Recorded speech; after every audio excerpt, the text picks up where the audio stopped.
এই যে দেখতে পাচ্ছেন আমার মেয়ে মাস্ক পরে সাজুগুজু করে রেডি হয়ে তার পাপার কুলে আছে। এখন আমরা কোথায় যাচ্ছি? হ্যাঁ, ঈদের দ্বিতীয় দিন আমরা যাচ্ছি নোয়াখালীর সেই ভাইরাল জায়গায়। কোন জায়গায় যাচ্ছি সেটা দেখতে হলে সম্পূর্ণ ভিডিও দেখতে হবে। আসসালামু আলাইকুম এভরিওয়ান, চৌধুরী ফ্যামিলি ব্লগে সবাইকে আরও একবার স্বাগতম জানাচ্ছি। এই যে দেখতে পাচ্ছেন আমি, আমার মেয়ে এবং আমার হাজব্যান্ড রেডি হয়ে বের হয়ে গেছি বাড়ি থেকে, এবং বাড়ির সামনে থেকে অটো নিয়েছি। এখন যাচ্ছি আমরা নোয়াখালী সেই ভাইরাল জায়গায়। হ্যাঁ, নোয়াখালী সেই ভাইরাল জায়গায় যাচ্ছি। দেখতে হলে সম্পূর্ণ ভিডিও দেখতে হবে, কোনো প্রকার স্কিপ করা যাবে না। আমি যেহেতু এই সব জায়গায় আগে কখনো যাইনি, এর জন্য একটা সুবিধা হয় সব সময় যে নূরের পাপার সাথে যখনই যায়, নূরের পাপা আমাকে ডিটেলস সব কিছু সবসময় দেখায় এবং বলে। এই যে যেমন দেখাচ্ছিল অটোতে যাওয়ার সময়, এই যে এই পাশটা হচ্ছে হাই স্কুল, ওই পাশটা হচ্ছে গার্লস স্কুল, ইভেন আরও অনেক অনেক কিছু দেখাচ্ছিল যে এই জায়গায় মাদ্রাসা আছে, এই জায়গায় এটা, আবার পাশের গ্রাম, এগুলো সবই সম্পর্কে আমাকে ও অনেক ডিটেলসই বলতেছিল। আমার শুনতে ভালোই লাগছিল। আর এই যে দেখেন, এটা হচ্ছে নোয়াখালীর সুইজারল্যান্ড। দেখতে পাচ্ছেন, এটা কিন্তু নোয়াখালীর সুইজারল্যান্ড। আমি তো দেখি পুরো অবাক। ইভেন আমি যখন ভিডিও নিচ্ছিলাম তখন আমার মনে হচ্ছিল যে আমি অটো থেকে নেমে আরও কয়েকবার এখানে দাঁড়িয়ে ভালো করে ভিডিও নিই, কিন্তু প্রচণ্ড রোদ ছিল, দ্যাটস ওয়াই নামতে পারিনি। আর আর সত্যি বলতে কি, এই জায়গাটা সত্যি অনেক সুন্দর ছিল। আর যেহেতু গাড়িতে ছিলাম, অটোতে ছিলাম, এর জন্য জায়গাটা অনেক তাড়াতাড়ি ভিডিও করা হয়েছে। কিন্তু যদি কেউ এই জায়গাটা পুরো পায়ে হেঁটে যায়, নিম্নে পক্ষে 3-4 মিনিট লাগবে। মানে অনেক বড় জায়গা ছিল, অনেক বড় একটা মাঠ ছিল। আর মাঠের মধ্যে অনেক অনেক সুন্দর সবুজ সবুজ ঘাস ছিল। আর উপরে আকাশটা ছিল সাদা সাদা আর নীল, মানে আকাশটার কালার, ঘাসের কালার, পরিবেশটার কালার ছিল পুরোই অস্থির। আসলে তখন যখন আমি ওই জায়গাটাতে ছিলাম তখন আসলে মানে আমি বারবার বলতেছিলাম এত সুন্দর জায়গা, এত সুন্দর জায়গা। যাই হোক, আর ও আমাকে পাশাপাশি দেখাচ্ছিল যে এটা এই গ্রাম, ওইটা ওই গ্রাম, এখানে ওর এই ফ্রেন্ড আছে, ওইখানে ওর ওই ফ্রেন্ড আছে। মানে পুরো গাড়িতেই আমরা গল্প করতে করতে যাচ্ছিলাম। আর রাস্তাঘাটগুলো কিন্তু অনেক সুন্দর ছিল। মানে প্রকৃতি প্রকৃতি প্রকৃতি প্রকৃতির মাঝেই সব কিছু যেন ছুঁয়ে যাচ্ছিল। ভালোই লাগছিল যে এত রোদ ছিল, এত তাপ ছিল, তারপরেও যে এত দূর যাচ্ছি খারাপ লাগছিল না। আর এই যে দেখতে পাচ্ছেন আমরা সেই ভাইরাল জায়গায় চলে এসেছি। এটা হচ্ছে নোয়াখালীর 300 ফিট।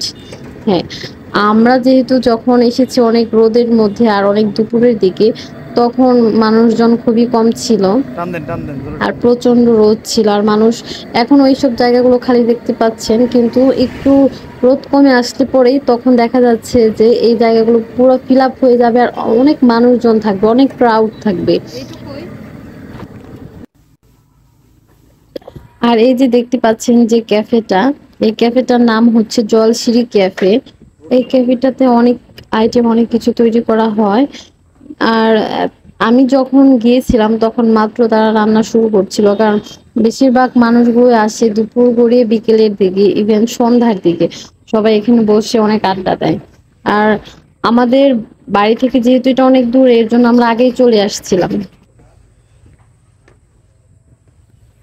আমি মোটামুটি ভিডিওতে প্রায় সবকিছুই তুলে ধরার চেষ্টা করেছি। যদি কখনো কেউ নোয়াখালী থেকে এই 300 ফিটের জায়গায় কখনো কেউ যেয়ে থাকে, তাহলে এই ভিডিওর মাধ্যমে সবকিছুই দেখতে পাবে, কারণ আমি পুরো ডিটেলসটা এখানে তুলে ধরেছি। আর আমি এখানে জলসিঁড়ি ক্যাফেটাতে বসে কয়েকটা ছবি তুলছিলাম, আর বারবার বলছিলাম ভালো করে ছবি তুলে দিও, যাতে ছবি ভালো আসে। কারণ মেয়েরা হাজারটা ছবি তুলবে, তার ভিতরে একটা ছবি ডিসাইড করবে, আর একটা ছবি ভালো হলে সেটাই আপলোড করবে, এটা মেয়েদের। আর এই যে দেখতে পাচ্ছেন যে পাশের দোকান ছিল একটা চা। আমি আর আমার হাজবেন্ড যেহেতু অনেক চা পছন্দ করি, তাই আমরা পাশের দোকান থেকে বসে চা খাচ্ছিলাম। আর এটা হচ্ছে, এটার নাম কি পেঁয়াজও জানি, যাই হোক, বাট অনেক সুন্দর ছিল আর অনেক মজার ছিল। আমি তো খেয়েছি প্রায় 2টা, ইভেন আমার হাজবেন্ড অনেক টেস্ট নিয়ে খাচ্ছিল, এই যে ভিডিওতে দেখতে পাবেন। অবশ্যই আমি যখন ভিডিওটা দেখছি, ইভেন ভয়েসটা দিচ্ছি, তখন কিন্তু আমার নিজেরও বারবার এই জিনিসটা খেতে মন চাচ্ছিল।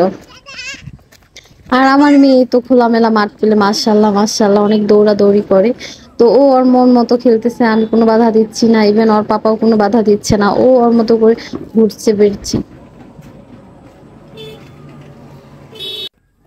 একটা অবাক করা বিষয় হচ্ছে কি, এই যে দেখতে পাচ্ছেন খেলনার দোকান, তারপর হচ্ছে টেডি ডলের দোকান, ইভেন কসমেটিক্স এর দোকান।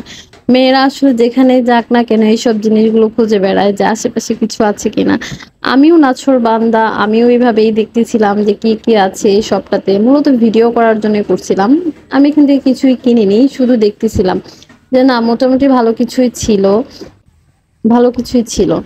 আর এগুলো শেষ করে যখন একটু ভেতরের দিকে যাচ্ছিলাম, বাইরে মানে ওই ৩০০ ফিটের রাস্তাগুলোতে অনেক প্রচন্ড রোদ ছিল, এর জন্য একটু গ্রামের ভিতর দিকে যাচ্ছিলাম।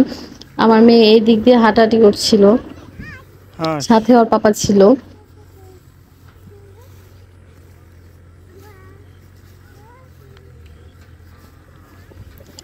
এই যে দেখতে পাচ্ছেন আমার মেয়ে গুড়ি গুড়ি পায়ে হেঁটে চলে যাচ্ছে। কোথায় যাচ্ছে? ও যে দূরে কয়েকজন উম, ছেলে মেয়েদের দেখতে পাচ্ছে।